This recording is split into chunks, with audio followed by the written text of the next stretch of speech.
สบายดีท่านผู้ชม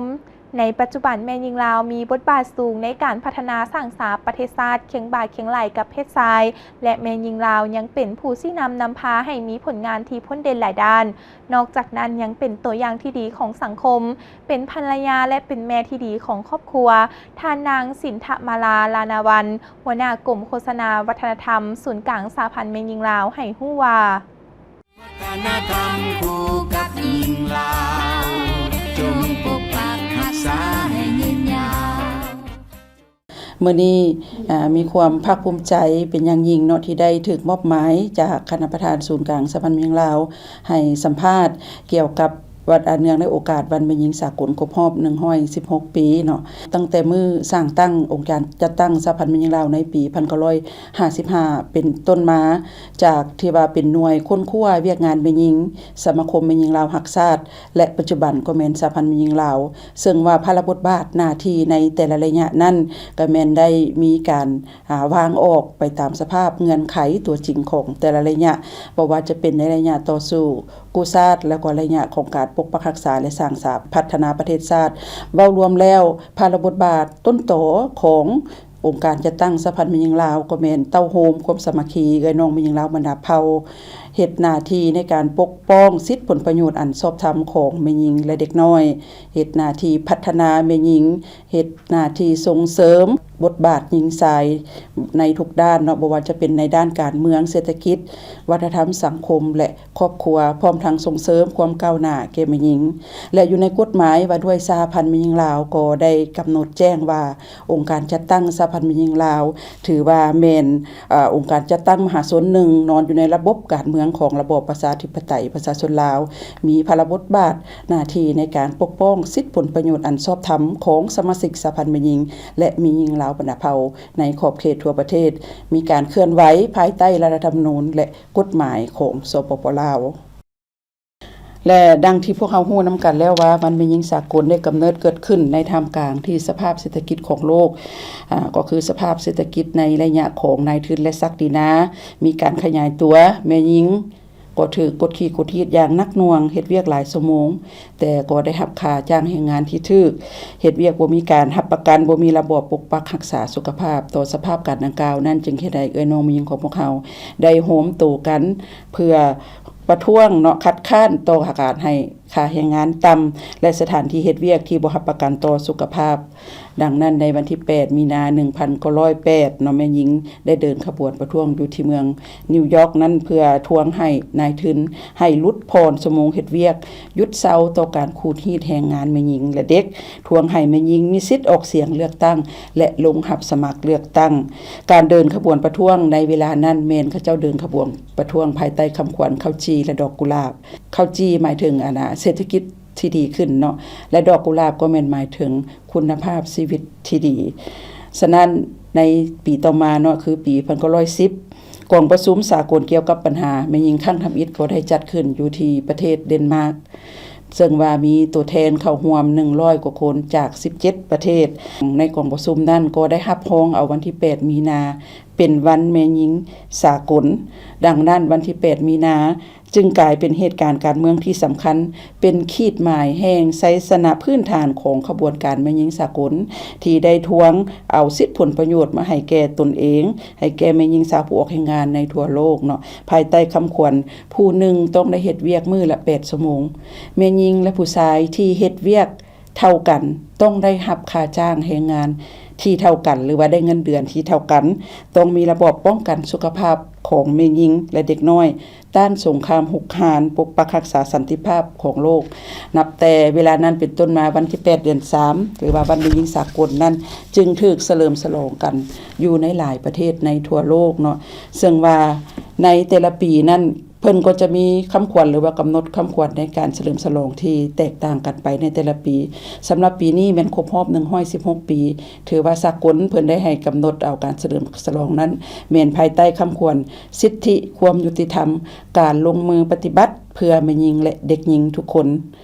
ฉะนั้นเห็นได้ว่าวันแม่หญิงสากลนี้จึงวันเป็นวันที่มีความหมายสำคัญต่อน้องแม่หญิงเฮา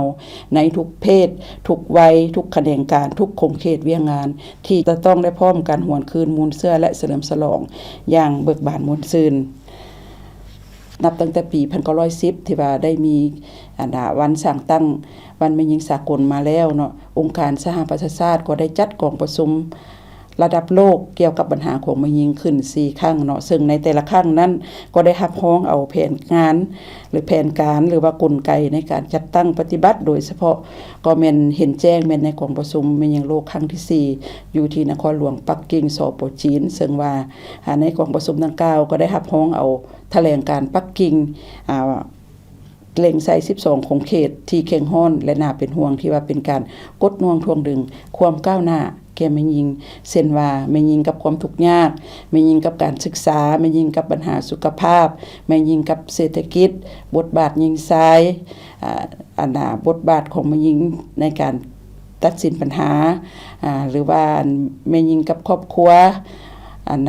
ปัญหาเด็กหญิงแม่หญิงกับสื่อมวลชนเหล่านี้เป็นต้นและจากนั้นมาในทุกๆ5ปีและ10ปีใดสหประชาชาติก็จะได้จัดกองประชุมเพื่อรายงานความคืบหน้าในการจัดตั้งปฏิบัติบรรดาข้อต่างๆ12ของเขตที่เคียงฮ้อนหันของแต่ละประเทศซึ่งว่าสปป.ลาวของพวกเฮาก็แม่นสหพันธ์แม่หญิงลาวเนาะที่ได้เป็นตัวแทนในการเข้าร่วมและก็รายงานถึงผลของการคืบหน้าในการจัดตั้งปฏิบัติบรรดา12ของเขตที่เคียงฮ้อนดังกล่าวเนื่องในโอกาสวันแม่หญิงสากล116ปีนี้ข้าพเจ้าขออนุญาตตั้งหน้าให้คณะนำศูนย์กลางสหพันธ์แม่หญิงลาวก็คือแม่หญิงลาวบรรณาเผ่าขอแสดงความรู้บุญคุณไปยังการนำพรรครัฐสภาแห่งชาติเนาะที่ว่ายามใดก็ให้โอกาสสุกยู่สร้างเงื่อนไขให้สหพันธ์แม่หญิงลาวได้ปฏิบัติภารบทบาทหน้าที่ของตนเองอย่างเต็มส่วนในการพัฒนาแม่หญิงจากเมื่อก่อนที่แม่หญิงลาวของพวกเฮาบ่มีสิทธิ์บ่มีเสียงบ่มีบทบาทหยังในสังคมถูกกดขี่ขูดฮีดจากระบบสังคมเก่า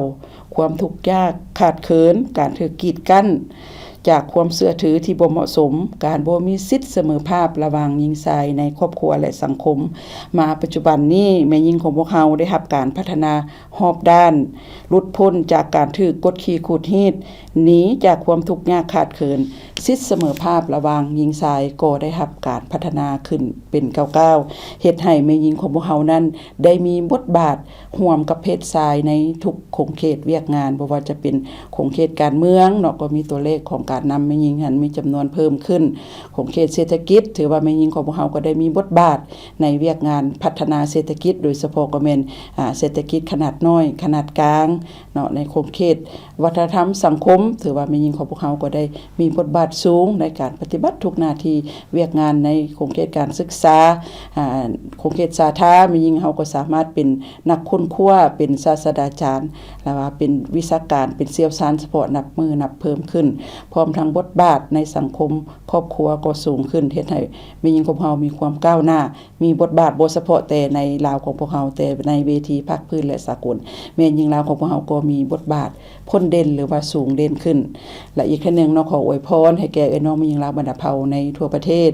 จงมีสุขภาพแข็งแรงพร้อมกันประสบผลสำเร็จทุกหน้าที่เวียกงานของตนแล้วก็ร่วมกันพร้อมกันเฉลิมฉลองวันแม่หญิงสากลครบรอบ116ปีในปีนี้อย่างมีความหมายและมีความเบิกบานมวลซื่นขอขอบใจ